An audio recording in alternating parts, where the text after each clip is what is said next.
We are live on a Monday, the 31st of March, the end of the month. And as I always say, time flies. And why am I talking like this? I have no idea, but unbelievable. Okay.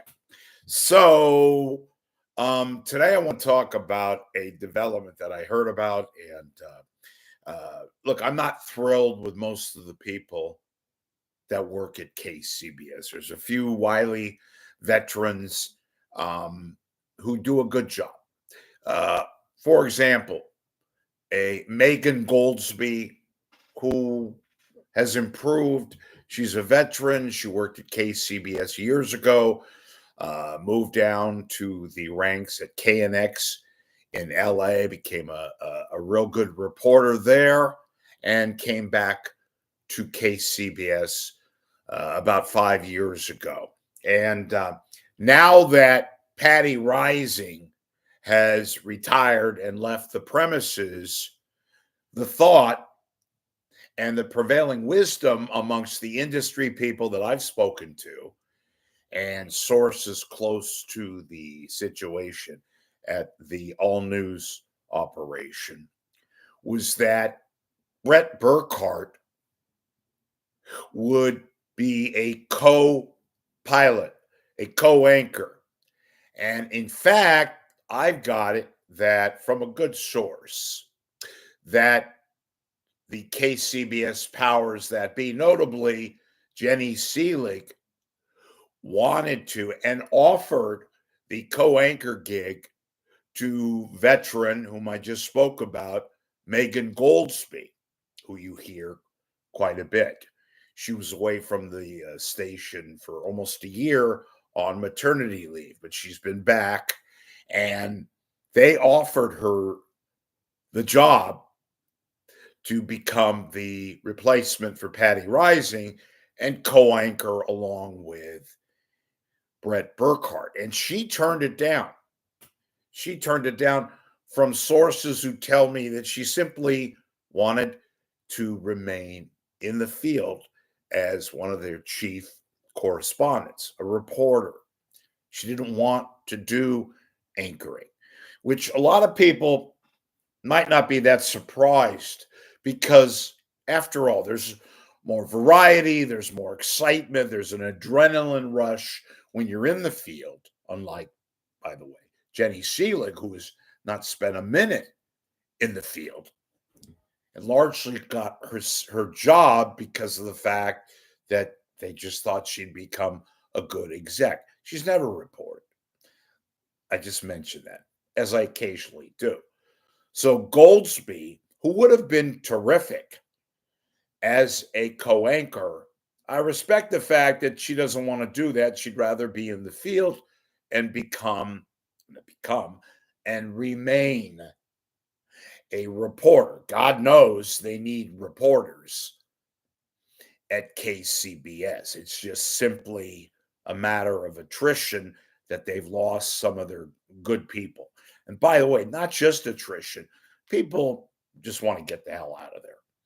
You know, it's not a place where there is a lot of momentum and camaraderie and, you know, where you have this mojo and working and people, like many times at various Bay Area outlets where the adrenaline flow was fantastic and people couldn't wait to get to work, such as KTU or Channel 7 or Cron. Same case at All News Radio Powerhouse. Well, not anymore, KCBS. So anyway, Goldsby will continue to be their chief reporter, primarily North Bay and Sonoma, up in that area where she resides. I mentioned Jenny Seelig. And look, Jenny Seelig rules by authority and the fact that she gives out the mantra, the aura that don't mess with me, which would be fine. But when all you do is hire a pecking order that you know and they know, don't cross me or I'll basically screw with you. That's the prevailing wisdom at KCBS, which is one of the reasons why Jenny Seelig is not respected at KCBS. I mean, this is a woman, folks, let me make this clear, who not that long ago used her ex-husband to report on a big fire off the freeway, Highway 80 in the Vallejo area. Used her ex-husband, a guy by the name of Matt Seelig. And why is that peculiar? Because he wasn't even on the staff. And maybe trying to score brownie points with Odyssey Corporate, she called upon her husband, who was in the area at the time of this fire, and he fielded a report. Didn't do it just once, but twice. When there was an avalanche about a year ago at Tahoe, guess who she called? Matt Seelig. What kind of feeling do you think that evokes with the rank and file at KCBS? How about, forget the rank and file, how about just anybody who works there? You're using your ex to do a report when you have reporters or when you can call various media in or near the Tahoe region to get information on the avalanche, or to rely on, which she always does too, at the annoyance of the traffic reporters whose concentration is on the traffic, and now being asked to do news reporting. Now, look, we all know, and if you don't, I'm about to tell you, yes, it's lean times at various radio stations, including KCBS. But traffic reporters have enough of a hard job trying to man all the cameras, taking evidence of all the goings on with regards to traffic and all that. Now you're asking them to do news reporting on the side, which is part of their job. If there's a big accident, if there's some kind of a development with a news event, a crash, which involves traffic and affects traffic, say, for example, I'm just using this as an example, on the Bay Bridge, well, of course, traffic anchors are going to talk about that. But that's not their first and foremost job. The first and foremost job is the traffic, not talking about news and not describing in detail said news event. That's not their gig. So, and look, I realize a lot of this is just plain economics. But again, somehow, some way, why do the other stations in both regular markets and bigger markets, forget that, smaller markets, they seem to be able to deal with the economic realities and are able to provide still comprehensive coverage without relying upon ex-husbands and traffic reporters who should be fixated on the traffic and not news events. I give you, for example, KNX, WINS, WCBS.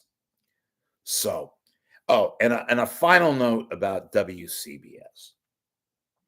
So they brought in KCBS, and this was all Jenny Seelig, this new anchor. He's been there now for 4 or 5 months, Steve Scott.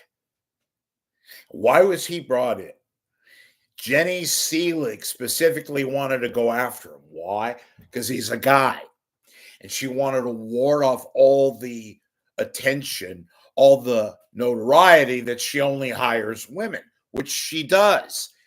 Again, nothing wrong with that. But when you do it solely and you make it a point to just hire just women, it's kind of a reverse, not racism here, reverse gender discrimination.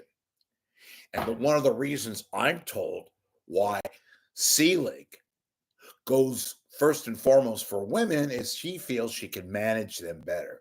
Well, the opposite has taken place.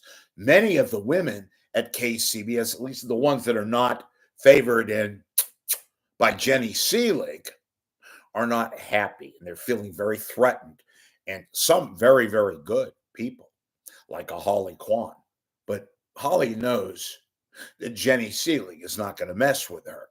The younger reporters, the younger staffers have been messed with by Jenny Seelig, and it's causing quite a stir internally at KCBS. Just another thing to give them excuses as to why they've become so out and out less than mediocre. It's really sad because this used to be a powerhouse, used to be one of the most coveted jobs in the market, used to be regarded as prestigious and inventive and momentum about being at work and people having feel a zest for going to work, doing their job, and giving you all the news that a lot of you both sought and relied upon. Even in today's environment, when it's more electronic, when people have apps,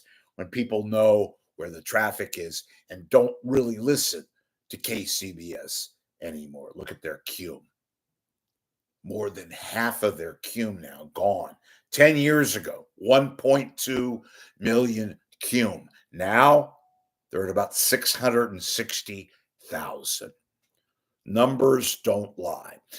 This is Monday, March 31st. I will hopefully be back later in the day. If not, talk to you soon. Once again, thank you for watching and always be a part of the Rich Lieberman Media Pulse. I give you news, information, commentary, occasionally some scoops that you won't see anywhere else.